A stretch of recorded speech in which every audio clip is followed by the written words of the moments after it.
Fort Wayne FC traveled to Florida for the second week in a row, this time to face Sarasota Paradise. And this time, they didn't come back empty-handed, scoring their first 2 goals of their professional campaign on the road, bringing home a point in a 2-2 draw against the Paradise.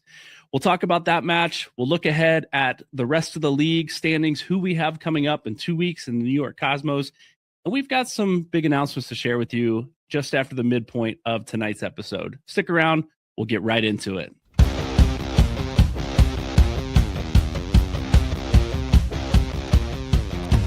This episode of Fort Wayne Footy is brought to you by OmniSource, one of America's largest processors, distributors, and managers of scrap and secondary metals based right here in Fort Wayne.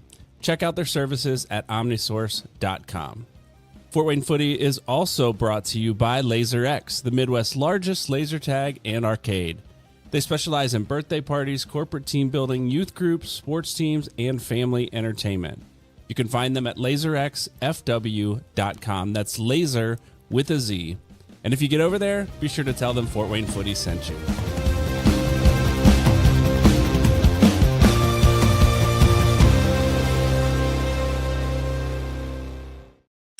Hello, Fort Wayne. Welcome to another great episode of Fort Wayne Footy. I'm Brian Biedenbach, hosting the show here with my co-hosts, our starting lineup, Micah Middendorf and Dustin Diller. How y'all doing tonight?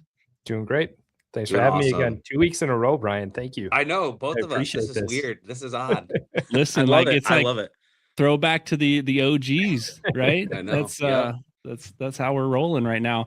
It was brought to my attention last night by a Joshua Patterson from the Journal-Gazette that he could never be a host on our show because he's got 2 different initials for his first and last name. We've got Brian Biedenbach, we've got Micah Middendorf, we've got Dustin Diller on the show, and so pretty wild there. It just dawned on me that's the case tonight. We don't even have anybody else on with 2 different initials. So that's hilarious. That is a requirement. If you have double initials and you're interested in being part of Fort Wayne Footy, send us an email to. No, just kidding. No, we had a game to talk about last night that we watched down in Sarasota. We had a watch party there at the Coconuts Lounge at Crazy Pins. That's the place that I was trying to think of just now. So it was a good time there. We'll talk about that tonight as we go. But Micah, you watched a different game last night. You had your eye on a 1927 team. Yeah, they played the Summit City Sentinels last night at the CCC. So I've been so busy this spring. It's not even spring, but it's winter. That I haven't been able to get out to see them play yet. So it was nice to get out, introduce myself to some of the boys, got some really good conversations with them after the game, and they played well. There's some good players out there. Yeah. Well, we're excited they're sitting top of the league right now, right? In the Major League Indoor Playoffs Soccer Extended. Yeah. Do you know what the playoffs look like for the extended league there? Is it all here, Fort Wayne? Yeah, I believe it's all here in Fort Wayne at the CCC, but that's more of a Dave Bennett question. So he does the admin stuff. I do the coaching. Yeah. Were you actually coaching last night, or were you there just checking out? I was not. I was. I wanted just to watch, took some notes on some players and start putting together our preseason plans and plans for this season. So just trying to fit everyone in. Yeah. Is this like when the boss comes in to evaluate a little bit and here's our new coach? I hope not. At the end of the day, they're all good, experienced players. They know the game, right? So it's not like I'm going to go in and try to reinvent the wheel or change shapes or anything like that. Like they can play. My job is just give them a little bit of structure, drive that team unity. And I mean, there's so much tradition with 1927. So it's, again, they're good players. Good players can coach themselves essentially. So, yeah. And the draw for the Amateur Cup came out this week too. And it looks like you'll be playing Valhalla FC out of Cincinnati there, which is a long-standing club, very popular club in town. And so looking forward to that match. I already talked to some of my buddies in Cincinnati about how we can collaborate on that one. And they were like, well, what are you thinking? I said, well, I don't know, but I know the coach. And so we'll figure something out. So no, that'll be good. Let's get into a new segment tonight that we're calling Cheers and Jeers. And here's how this segment rolls. Things you got excited about, things that a high, a best, a good thing that happened this week. And the jeers, things that, just the opposite. Didn't go well, something fell apart, something that was just not a good play. And so we're going to invite our audience, those of you who are watching, drop your cheers and drop your jeers if you have any in the chat. We'll get those up on the screen and talk about those as we go. But to start us off, I'm going to let Dustin give us your cheers and jeers. Yeah, so I guess my cheers, I'll start with that. Let's start with the positive. How's that sound? I think from a cheers perspective, I felt like, again, we talked about this last week, but again, we dominated the first half of the game. We came out strong. We looked like the better team for the first probably 20, 25 minutes, maybe even longer than that. And Mike Brian, you and I were sitting next to each other and we were like, holy crap, we look like the better team hardcore. And so we did really well with that. And then I liked the lineup switch from last week to this week. We saw some different positions. We saw some different players starting in the back and also, in the midfield. And so I liked it. I felt like we switched things up. We got some more attacking. It ended up paying off. We got the 2 goals. So those were my cheers for this week. Yeah. So we got the first goal, right? Lilian Ricol puts it in, and I turn around and then we're celebrating, and I sit down, and no longer had I sat down, and I turned around and said, we're going to get another goal before halftime. And the second goal goes in. I barely had time to sit down. It was 5 minutes later. Right. So yeah, what a fun first half. We'll talk all about that. And then maybe what happened later in the match. But how about your jeers?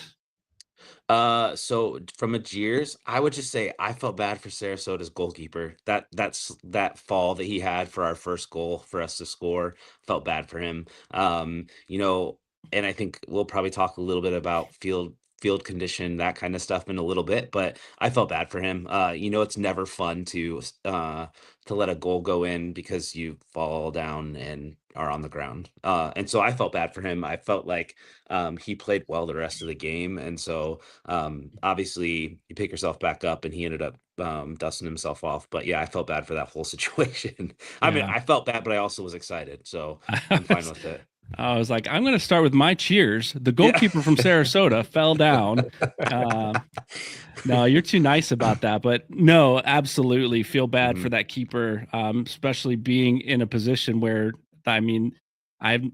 that's not happened like that, but I know the feeling when you do something wrong and like you slip, you lose your footing, you trip, whatever. That really sucks. But cheers and jeers, good ones. Dustin, Micah, how about your cheers and jeers for this week? Cheers for Michael Rempel. I thought he was one of the best players out there last night. And I didn't realize how athletic that kid is. Like, he can fly.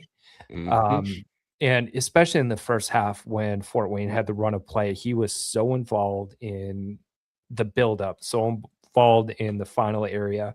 And then he's working his socks off to get back defensively. I love that the 3-3-5, call it 3-5-2 or whatever they were running with the wing backs with Hernandez and Rempel on the outsides. I thought, and those two were pivotal in the success that they had in the first half. And I don't think they found them enough in the second half, and it was almost a different game. We'll talk about that in a little bit, but and then my jeers, we conceded another goal late in the first half. Protecting a 2-0 lead is so difficult, and I think we talked about that in a previous show, but go 2-1 going into halftime, I think that kind of changed the game a little bit and let Sarasota breathe. So, yeah, just little details now. I think they took a step forward.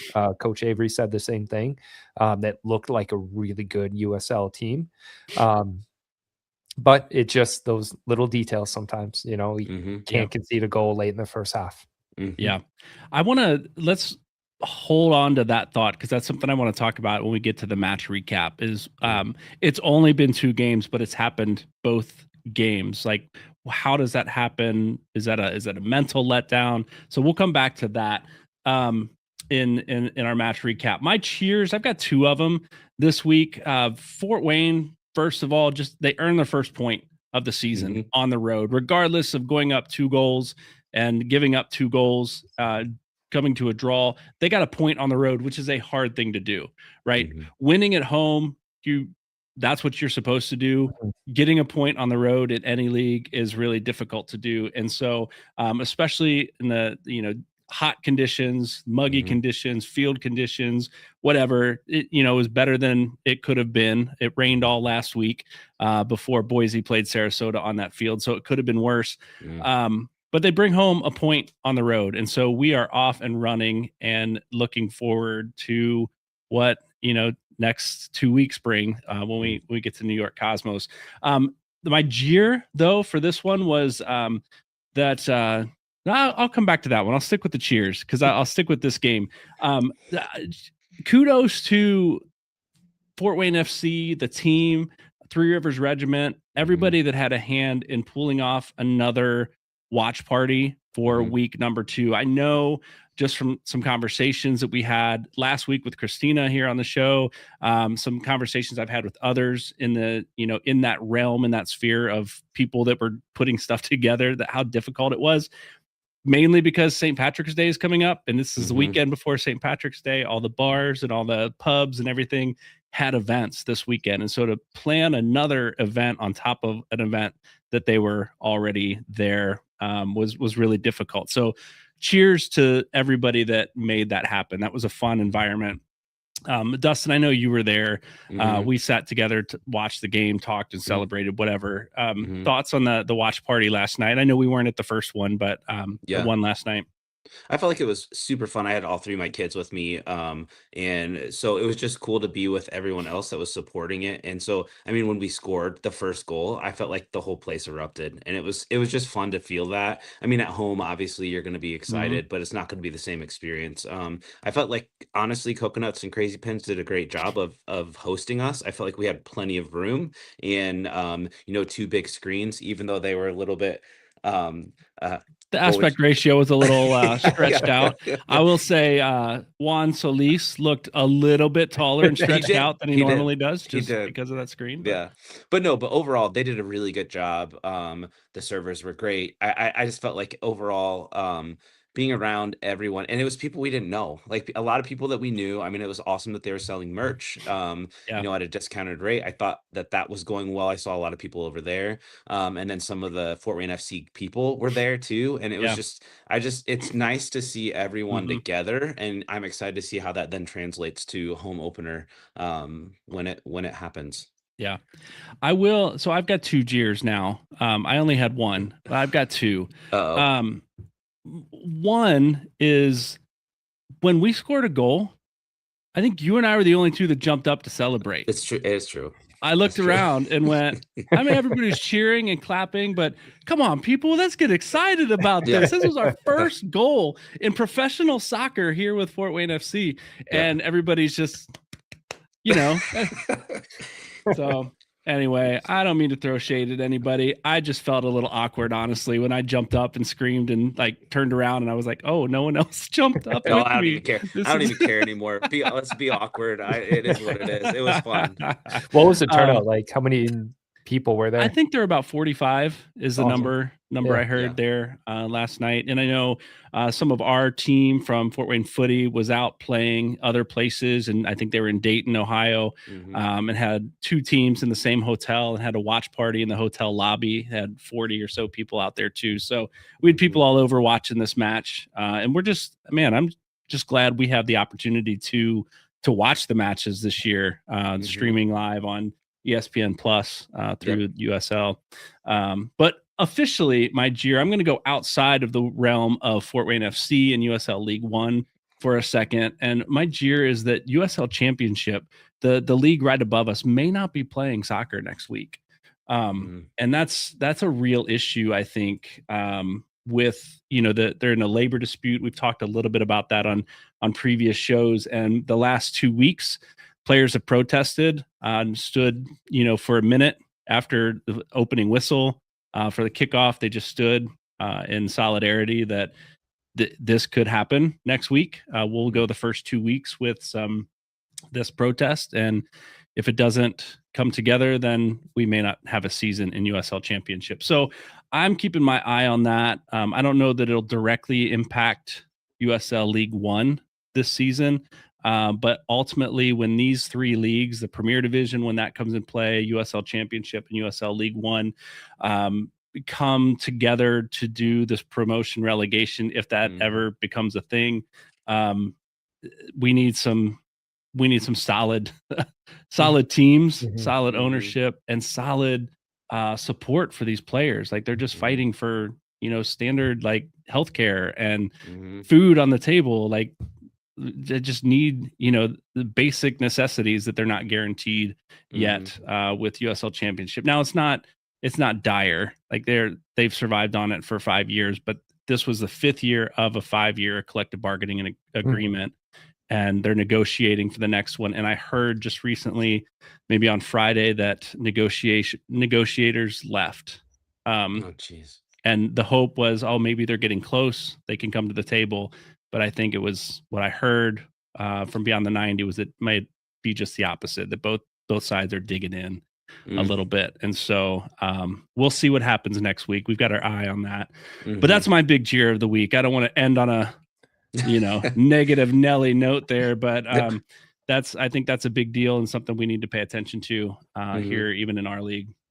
So, all right, that was cheers and jeers. We didn't get many in the crowd. We got a couple. Cheer from Matt McWilliams. We're not in last place. Hooray, hooray. No doubt there. And then internet going down mid-game. That's never fun. We had 3 minutes left in the game at the watch party, and then the little spiral circle thing came up. We're like, no.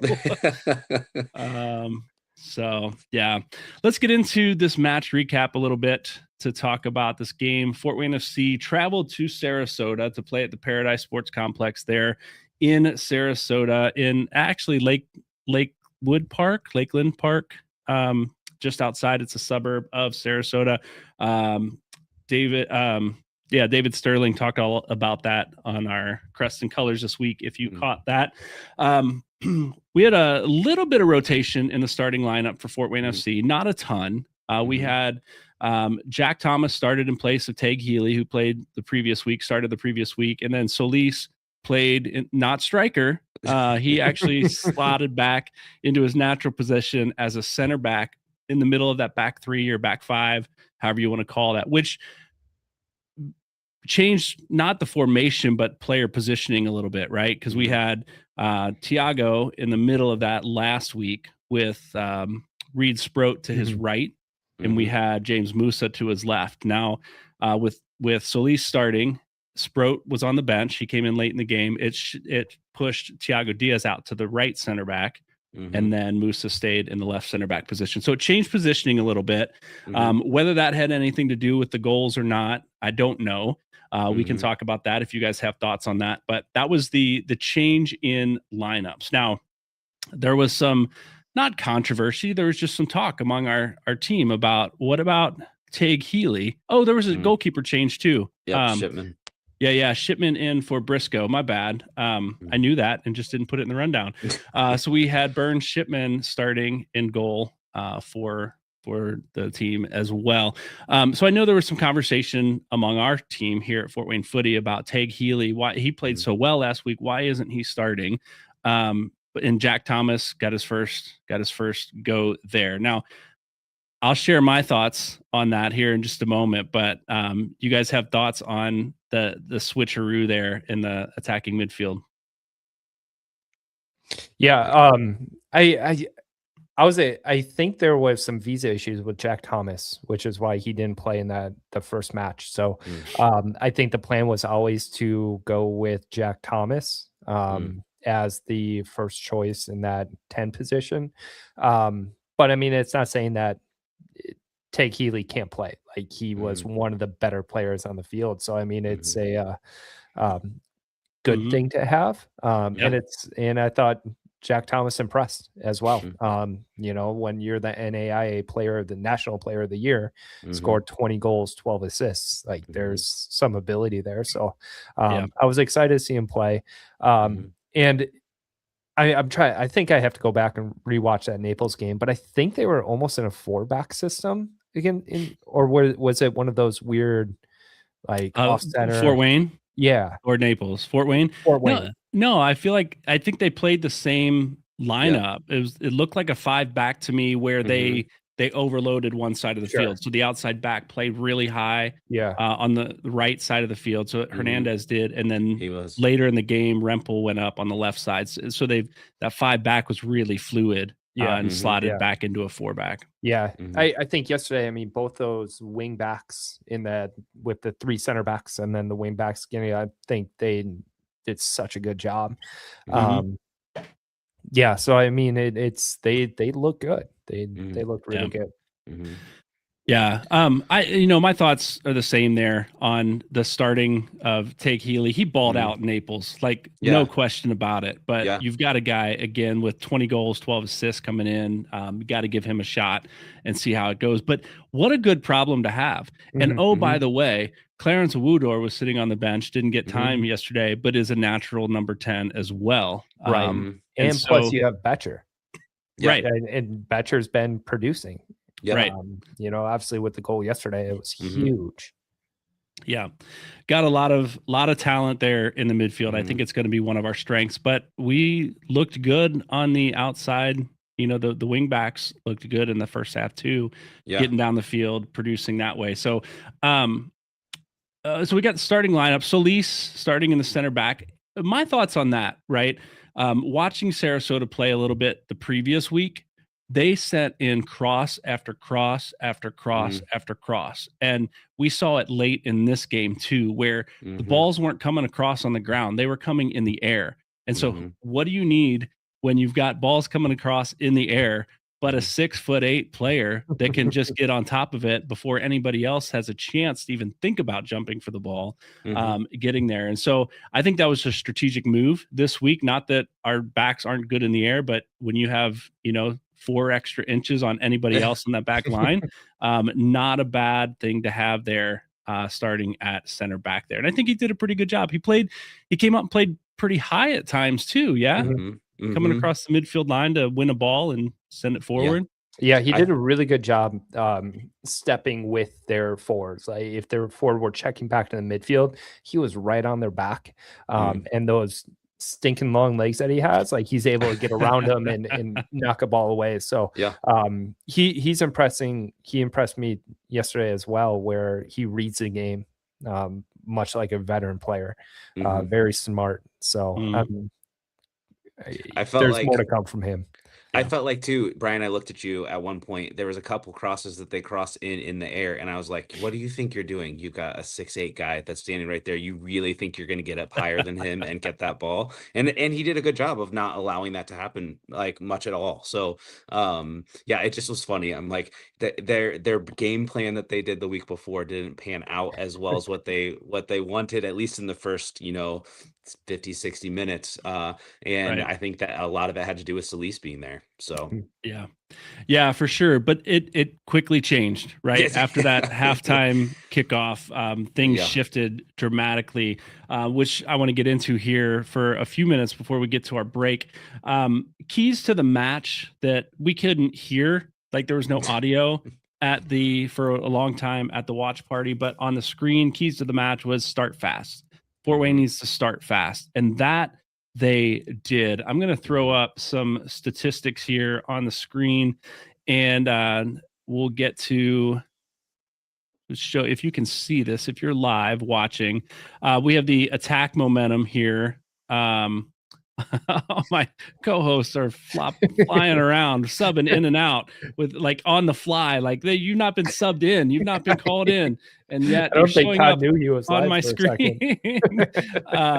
But no, if you get to the attack momentum here, you can look. It's really hard to see. It's kind of small on the screen, but you can see they've got the old logo. First of all, Fort Wayne FC logo, and this is from SofaScore, by the way. If you're interested in looking at match statistics, SofaScore is a great free site. FOTMob is another one for you to check out to look at some game statistics and maybe have something to share with us that we missed on here on the show. But the attack momentum, you can just see this is chances created and who had the most momentum.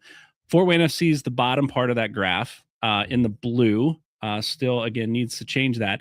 But you can see first half, Fort Wayne was on the attack most of the half. And that's, about the 30th minute is when that first goal came. That's that first ball on the screen.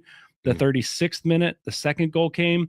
And then in about the 42nd minute, things shifted and never turned back the other way. So in the 45th +1, just before halftime, we get a goal from Sarasota, and then another one later in the second half to bring it even 2-2.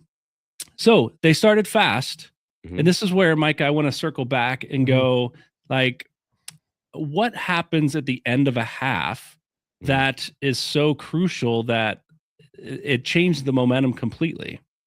Yeah, I mean, well, they scored on a free kick, right? So that's kind of the outlier. Yeah. Where it was a well placed shot. I think Shipman saw it super late. So I mean, it's kind of an outlier, but at the same time, there was a foul on top of the 18, right? Like we have to be a little better. And I did rewatch the game today, and I can't remember who created the foul and what that situation was, because that's telling. I mean, if we're chasing the game at the end of the half, then there has to be some sort of adjustment to that.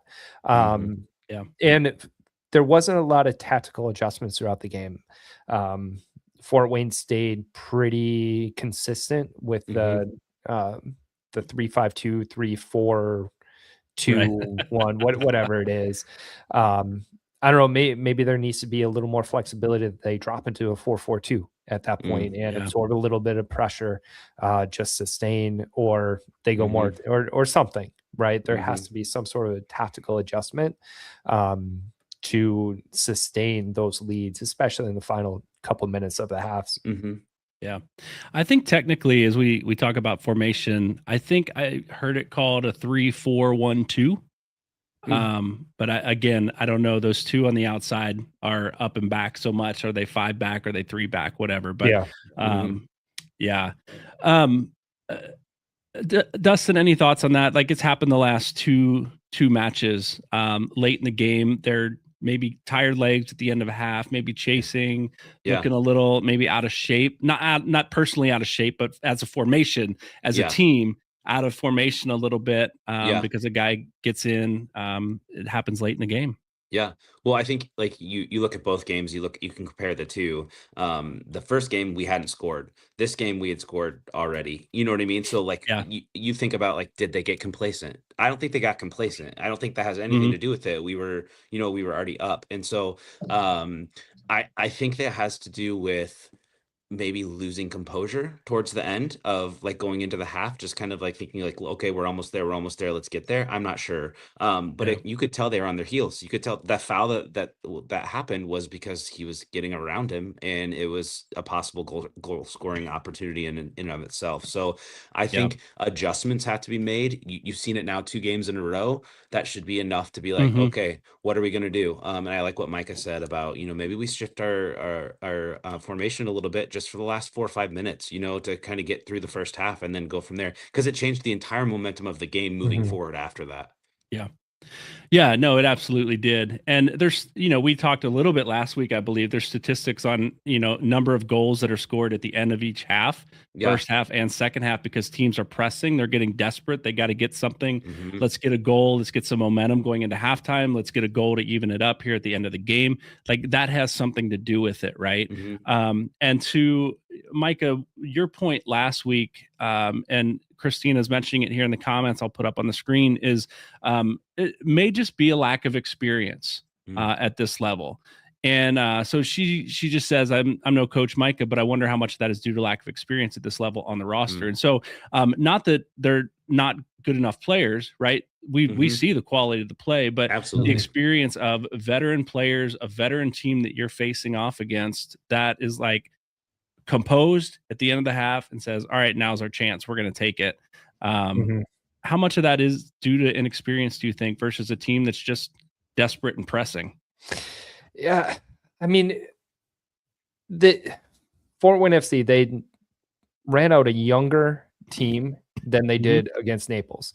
And I think that's the difference in amount of soccer that you have played. There's a big difference between a 21-year-old that's maybe just finished college, but then you think of a 26, 27, 28-year-old that has 5 more years of soccer experience. And the older you get, and I know all about it, the game starts slowing down in your mind, where now you can start picking out certain situations and, okay, maybe I'm not going to make this run forward, where as a 21-year-old kid, I would have 100% made that run forward. Now, as a 42-year-old man, I'm going to sit back a little bit, right? And maybe I don't take that chance, and maybe it is be safe.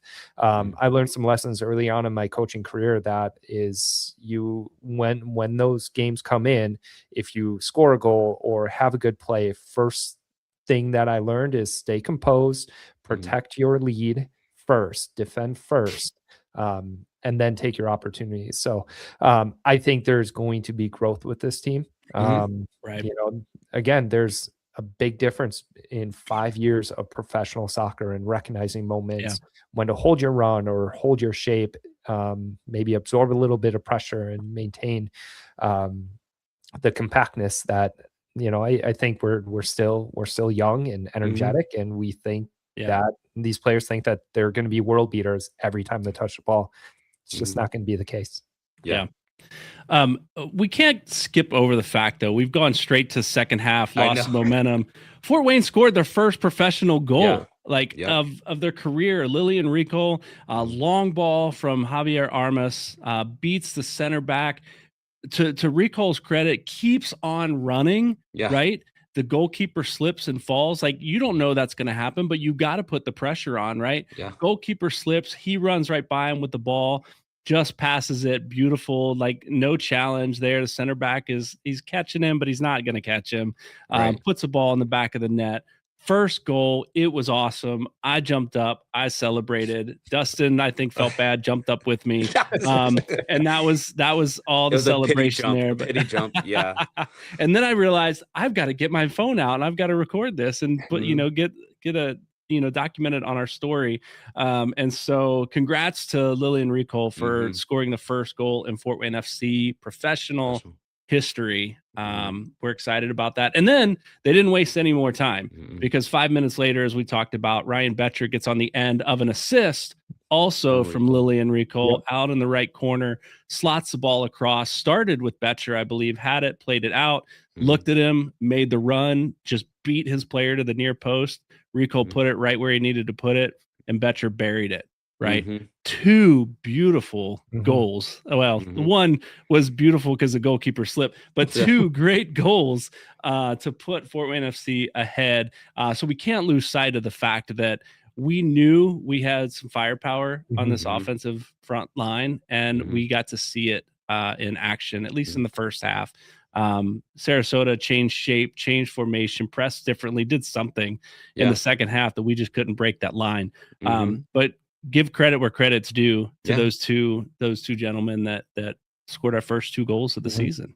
Well, and we can't discredit Ricol either, because how many times have you seen a goalkeeper either come off of his line or slip and fall, and they still miss a wide open net? You Right. know what I mean? So like you still have to have the composure to dribble Yep. it in and shoot it. So No we have doubt. to give him credit for that for sure. So yeah, it was exciting, and it wasn't a pity jump. And I actually think Bo jumped up next to me too. So Okay. you just couldn't All see right. him because he was way shorter. Okay. So All right. So 3 of us jumped to celebrate.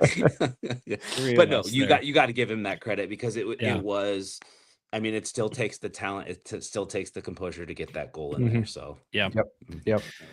Yeah, for sure. There's a couple other statistics I wanted to get to just real quick. We're going to get to our break here, but if you can see on the screen, it's hard to read. The one that jumped out at me, the stat of the match, I think that shows how much momentum changed in that second half, is the corner kick stat.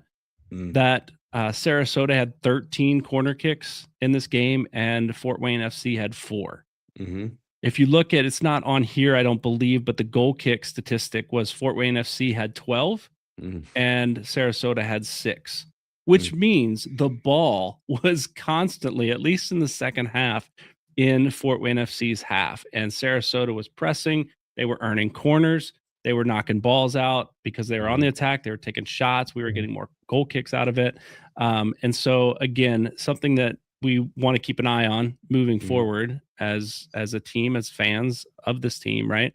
Going forward there. So brings us to our man of the match nominations. And this week, we are giving it to, we had some strong performances by Lilian Ricol, strong performance by Ryan Becher, strong performance by, again, Michael Rempel in here, who, by the way, was the first, if you watch that game, was the first to celebrate with both players. Both. After they scored their goal, speedy guy just ran up. He was the first one to celebrate with them.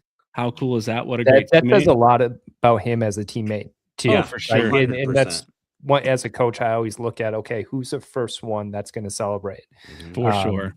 So I think he's my favorite player. I'll just say that. I'm biased towards him. No, I feel the same, Mike. I feel the exact same way. Like we talked about it last night, Brian. The fact that guy is he makes such an impact. You saw him touching the ball. I felt like the majority of the time in that first half, like you saw him run across the field to take a throw in from the other side of the field. Again, and I'm just like we saw last week. So dude's a good player, and he's top of my list right now as well. So you made a strong case, but I'm sorry. Our Fort Wayne FC man of the match for week 2 is Lilian Ricol for his first goal. You got it, yeah. First goal of Fort Wayne FC's career in the professional leagues and first assist, putting the ball across to Ryan Becher. So congratulations to Lilian Ricol for being match day 2 player man of the match. And we've got a fun way to celebrate with these players here coming up, which once everything, the shipments come in, we'll show you what those are. But we do have little tokens of things for our man of the match performers. So congratulations to Javi Armas last week and Lilian Ricol this week for earning man of the match. With that, gentlemen, it's halftime of our show. We're going to cut to our ads and we'll be right back with some big announcements. This portion of the show is brought to you by Dead One Pest Control.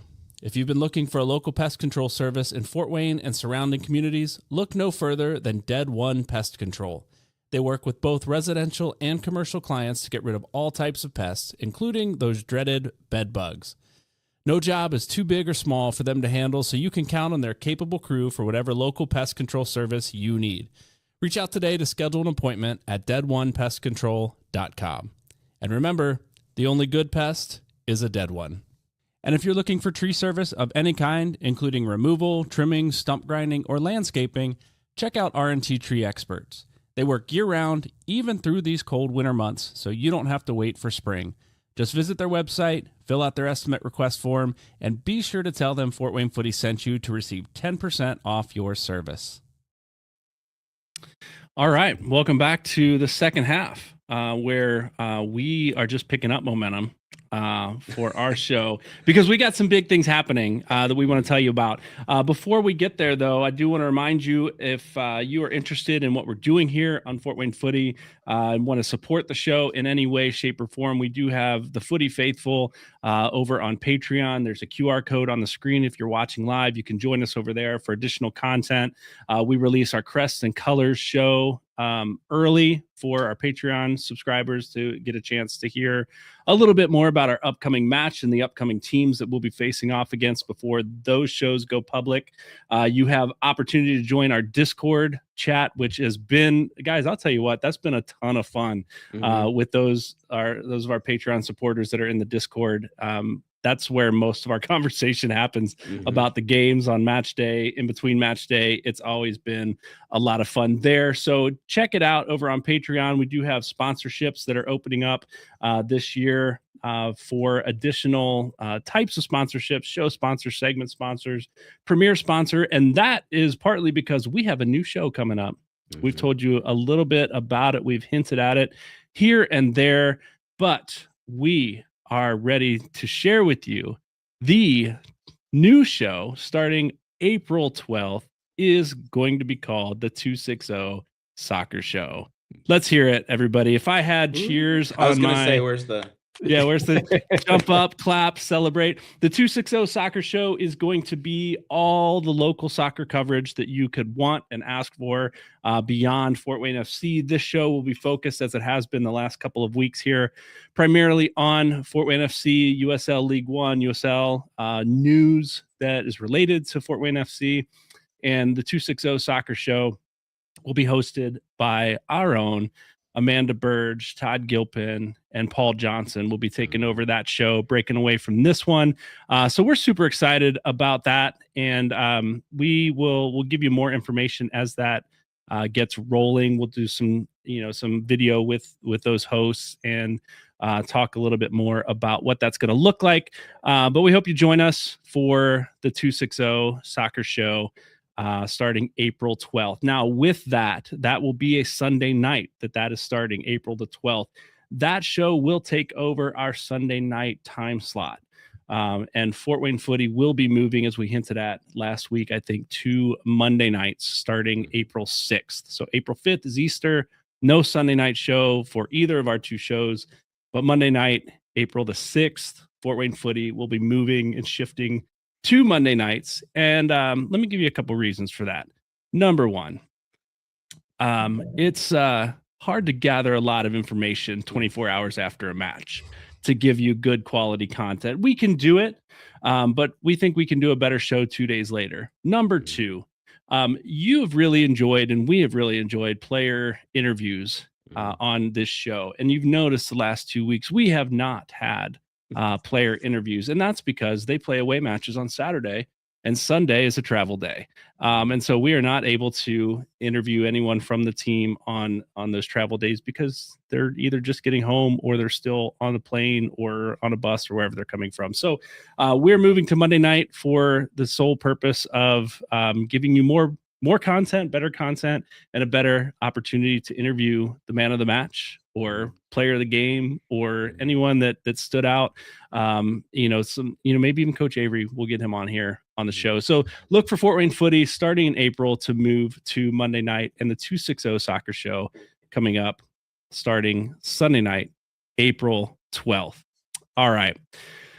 Any thoughts on the 260 show? Like, I know you guys, we've talked about it. We've talked around it a lot. What are you guys excited about that show? I'm excited for the people that are in charge of it. The knowledge that those people have, like, it blows my mind that just the little nuggets of information that Todd and Paul and they have. Like, they provide so much to our show from a statistics perspective and from a background that they don't get enough credit for. And so the fact that they're stepping into that and they're going to let their knowledge be out there, dude, I'm pumped about it. I'm really pumped about it. I'm excited for the kids. And I know high school soccer coverage is going to be a big part of their show.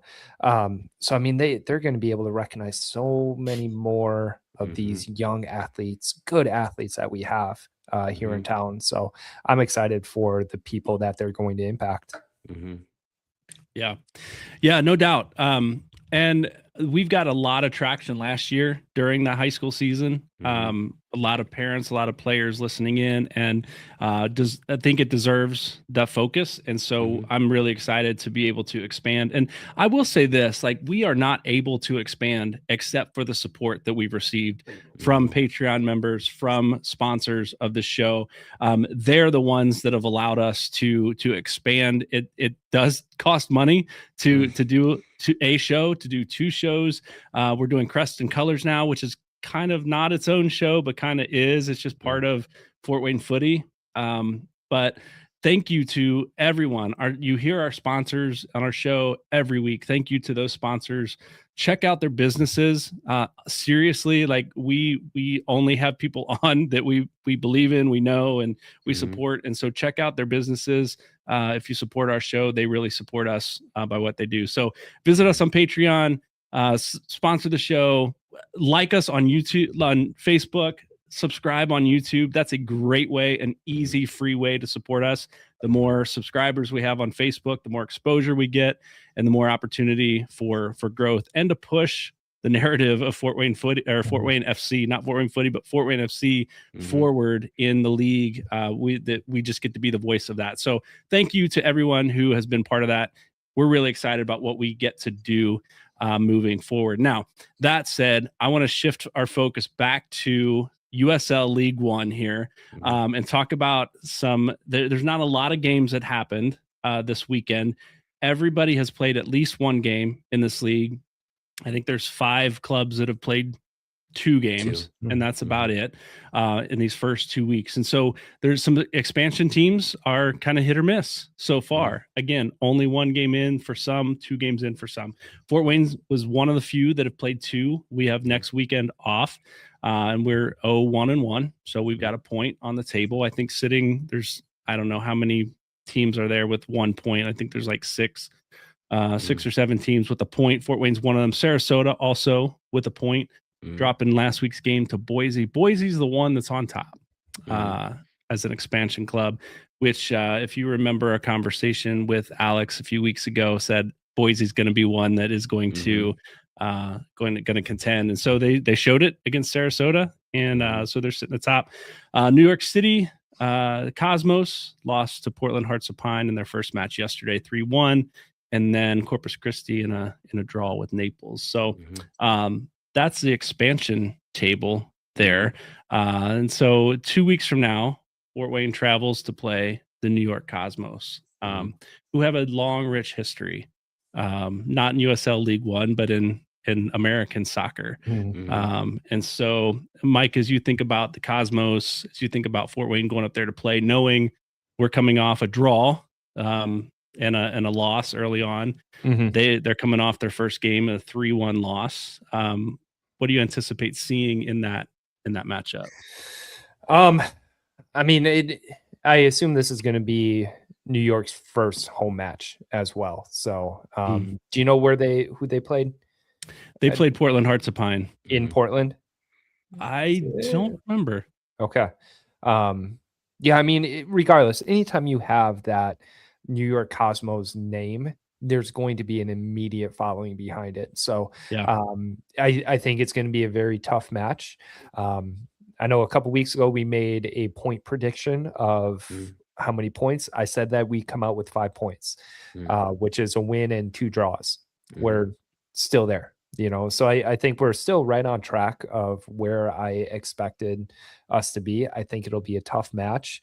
I'm gonna do some research because I'd love to see what that stadium looks like in New York. If they're playing in New York proper, or if it's out in New Jersey or something like that. That's what I'm interested in, because I think that'll be the deciding factor of what that game's going to look like ultimately. Yeah. I think Todd's Jersey, backstage. Yeah. Todd's backstage saying it was a home game for New York, but they play in New Jersey, like all the other New York teams. I was going to say, like the World Cup that's in New York, but in New Jersey. Right. Yeah. Yeah. No. I'm excited about that one. We do have a Crests and Colors episode coming up that week before with the guys from the Cosmos Country podcast. So looking forward to talking with them and getting kind of the new look of the New York Cosmos in the 2026 season. So, Dustin, let me ask you this: like, as we round out the show a little bit, we've got a few minutes here. We have 2 weeks to prepare now. We've seen what this team can do. We saw a really solid team against Naples 2 weeks ago that came out, unfortunately, with a loss. A really solid, exciting, attacking team, at least in the first half this week against Sarasota. And then things shifted, as we've already talked about. We don't need to rehash all of that in the second half. But what adjustments are you looking for Fort Wayne FC to make in these next 2 weeks of training to prepare for another expansion team in New Jersey called the New York Cosmos?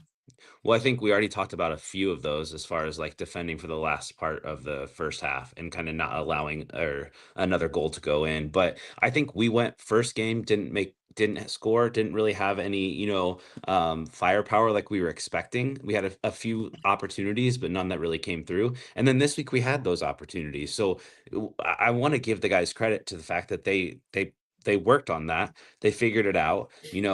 Coach Avery made some adjustments that made sense, and we got the results from that. And so as I look forward moving, into this next 2 weeks, I think if we can figure out what's breaking down in that second part of the first half, and then the second part of the second half, that's making us just kind of look out of sorts. If we can figure that out, then I think we've got the talent, we've got the team. We already now know that we can score goals. So if we can figure that out, then I think it changes the entire trajectory of the game. To me, that's my thing.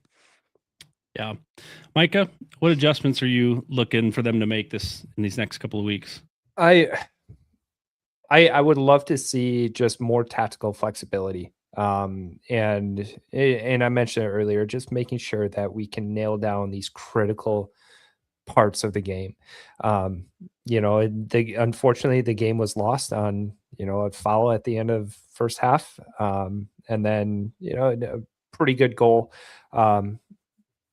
that, we conceded. So it's just those little details unfortunately, I would have loved just to run out and have a game this week, because that's as a competitor, I would personally just want to prove to everyone that I can do everything in these moments to come out on top. Because we're right there. So yeah, definitely a step forward, but I can't wait to get them out on the field again. And as a coach, I would do the same thing, where I just want to get them back out the field because we have the ability. Yeah. Who do you expect? And again, it's a long way off. It feels like 2 weeks from now in New York. But given what you've seen so far of these players, who do you expect to start in that match? I think it's going to be pretty close to the starting lineup that we had last week. And it depends whether they're doing a 3-back system or a 4-back. Because if they have the back 4, then that'll open up more opportunities for Awudor and some of those wide attacking players that aren't necessarily the defenders. If they stay in this with the wing-back system, then it'll be Hernandez and Rempel out wide. Probably Solis again in the middle. I thought he did really well. And then Diaz, I think he's established himself, and Musa and Sproat are probably a little interchangeable. Same thing with Jack Thomas and Tag Healy. JP Jordan had a great game, so I don't see any rotation needed there. I'd like to see Armis coming back in and making an impact just with his experience and how to close out those halves. So, I think it'll be similar. I liked what I saw yesterday, and I think they'll probably build on that. Yeah. I don't imagine they change formation. I don't imagine they change shape. I think Avery is seeing what he has and the players that he has to take him out there and to establish, like, you're only 2 games in, like, to change formation, change shape now doesn't really make a lot of sense. And so I honestly, Dustin and I talked a little bit last night, like, it's a good thing they have a break because some of those guys are going to need some rest. Guys Rempel. like Rempel and Hernandez that just Hernandez, busted their butts on the outside, up and down so much. I don't think people understand, and maybe this is a conversation we can have on another episode potentially, that I don't think people understand how much is being asked of those wide players in this type of formation, because they are defenders first. If they're playing 5 back, they're a right back, they're a left back, they're defenders first, but they're getting upfield to attack. They're the ones sending crosses in. There's the ones that are winning the ball at midfield when it squirts out wide. Like, they're there and attacking, and then have to get back to defend when the transition happens, when Sarasota or whoever takes the ball, they have to get back to do it. And so for sure, so much is being asked of those guys. I do like the fact they're getting a break, because I don't necessarily want to not see them in the next game. But I will say this, the subs that came in last week, Jaden Smith on the outside, the last 2 matches for Anderson or Hernandez on the outside, like, came in and showed flashes of his speed and flashes of what he can do. So I'd be excited to see him get maybe a little more time in an upcoming match. And we've yet to see much of Clarence Awudor, and we haven't seen Daniel Oyetunde yet either, up top as another striker. So we could see a little bit more rotation in 2 weeks. I don't anticipate formation to change, but I do see the potential for some of that rotation, at least those front guys that are playing so well already. We got just some final news about MLIS before we wrap up the show, and then I want to prep you guys for some final thoughts if you have any final thoughts to share. Major League Indoor Soccer matches this weekend. It was one of the last weekends for the league. MLIS X Extended League 1927. We already talked about, beat the Sentinels last night 7-4. 2 Fort Wayne teams, and 1927 goes to the playoffs, sitting atop the league for the first year of MLIS Extended League. And the women played tonight in a game against Chicago. They played Chicago. I think my camera just died. Played Chicago last night and lost, and played them tonight at home. Lost. They drew 7-7 and then lost 3-2 in a shootout, which that point that they earned because of the draw keeps them alive, and they will host next weekend. If they win in regulation against Chicago again, they get their bid for the playoffs. So congrats to the women staying alive there, and best of luck next weekend against Chicago to move on in the MLIS, the WMLIS playoffs in season number 2. So, all right, gentlemen, Dustin, I'll start with you. Final thoughts. I thought it was nice to finally see a goal scored in the professional ranks for our team. I think it was nice to see the celebration, the team coming together with the celebration. I'm excited about where we're going to move, where we're going to go moving forward. I think, you never know. You know what our standards are from our team for the last few seasons, the last few years. However, you never know what that's going to translate into the professional ranks. And we are not getting embarrassed by any means. We're playing really, really well. We just got some kinks to figure out, and I'm excited to see how that works. I think we've got a really, really good quality team, and so moving forward, I see us improving drastically over the next few weeks, and I'm excited to see how that then translates into our home opener, and the people that are there, and how that just energizes these guys even more. So I'm excited. I think you could get really down and be like, oh, we haven't gotten a win, but I felt like last night was a win from the first week, and that's what you got to look at. We're making improvements. We're going in the right direction. We're not going backwards. So that's my 2 cents. Yep, very good. Micah, final thoughts. Just want to shout out Three Rivers Regiment and everything they do for this club and the supporters. I mean, the fans make the experience. The more that Three Rivers, the more that you guys do, and I'm just grateful for it. I've been looking for an organization like this since I moved here to Fort Wayne, of some people to watch games with. So just a huge shout out to Three Rivers Regiment. Keep doing what you guys are doing. Yeah. Good shout there. Good final thought. As we wrap up the show, I think I'm going to throw my final thought the way of just the team and the way they start games. Like, I'd like to see more of that for sure. Start fast, keep going fast, know the moments to sit back and wait and absorb pressure. But this team's going to figure it out, man. I'm so excited for this season. Seeing these first two matches and the adjustments that were made, swapping out players and not missing a beat. Like, we just got a talented team, Avery and Ollie and everyone else that was recruiting and signing players and in charge of building this roster. I think they did a fantastic job. The fact that we are this excited about a team that is very unproven in this league and that people are like, we don't know what to think about Fort Wayne. And we know what they're capable of. We've seen what they're capable of, and it's only going to get better from here as that team continues to gel. So take the 2 weeks and enjoy, watching some other teams in around USL League One. Catch up on our Crests and Colors episodes, find out a little bit about the teams that we've already played, because we're going to be playing them again, right? And you've seen a little bit about them, and then listen for the upcoming show with Cosmos Country as it gets closer to there. We know the team's going to show out next, in 2 weeks against the Cosmos. And so in the meantime, enjoy USL League One, find another team to watch next Saturday, and we'll be back next Sunday night with another new show, and we'll see you then. All right. See ya.